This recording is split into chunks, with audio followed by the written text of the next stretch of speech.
सभी का स्वागत है और इसी बीच एक बड़ी खबर मिल रही है। रेमडेसिविर को डब्ल्यूएचओ ने मेडिसिन लिस्ट से बाहर कर दिया है। प्री क्वालिफिकेशन लिस्ट से डब्ल्यूएचओ ने रेमडेसिविर को हटा दिया। और आपको ये बता दें कि रेमडेसिविर के इस्तेमाल को लेकर डब्ल्यूएचओ यानी कि वर्ल्ड हेल्थ ऑर्गेनाइजेशन ने पहले ही चेतावनी दी थी।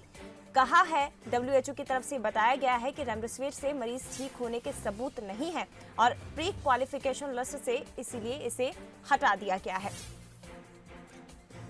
तो ये बड़ी खबर इस वक्त की, रेमडेसिविर को डब्ल्यूएचओ ने मेडिसिन लिस्ट से बाहर कर दिया है। इस वक्त अगर भारत की बात की जाए तो यहाँ पर रेमडेसिविर इंजेक्शन की डिमांड तेजी से बढ़ रही है और दूसरी तरफ रेमडेसिविर का इस्तेमाल को लेकर मरीज ठीक होने के सबूत नहीं मिले हैं। ये डब्ल्यूएचओ की तरफ से कहा गया है और प्री क्वालिफिकेशन लिस्ट से रेमडेसिविर को हटा दिया गया है।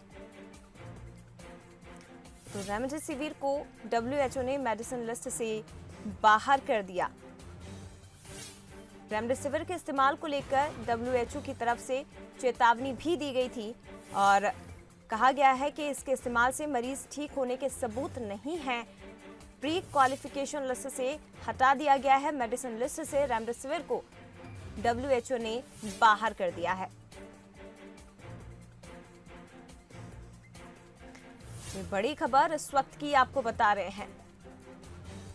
देश की बात की जाए तो रेमडेसिविर इंजेक्शन की डिमांड भारत में तेजी से बढ़ रही है, लेकिन दूसरी तरफ डब्ल्यूएचओ वर्ल्ड हेल्थ ऑर्गेनाइजेशन का कहना है कि इससे मरीज ठीक होने के सबूत नहीं मिले हैं और इसीलिए इसे मेडिसिन लिस्ट से बाहर कर दिया गया है।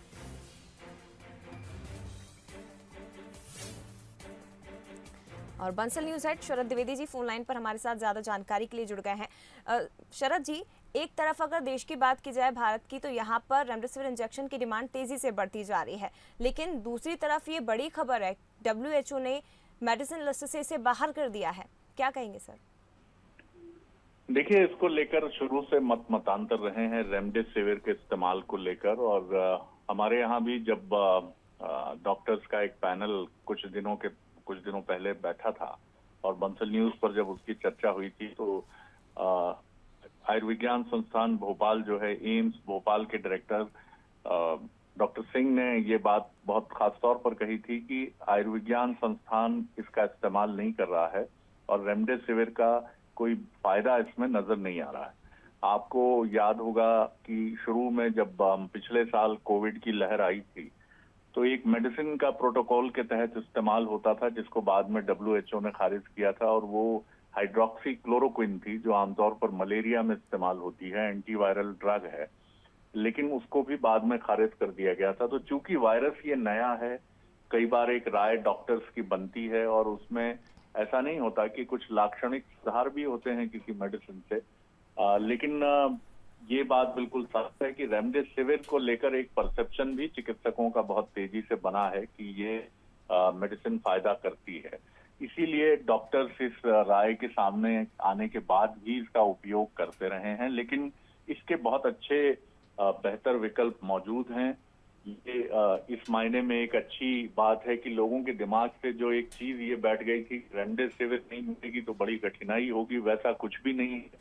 और भी बेहतर विकल्प चिकित्सकों के पास मौजूद हैं और यही वजह भी है कि मुझे लगता है कि जिस तरह से रेमडेसिविर का हल्ला भारत में खास तौर पर मचा है, वो भी एक कारण हो सकता है कि डब्ल्यूएचओ को इस तरह से निर्णय लेने के लिए सामने आना पड़ा।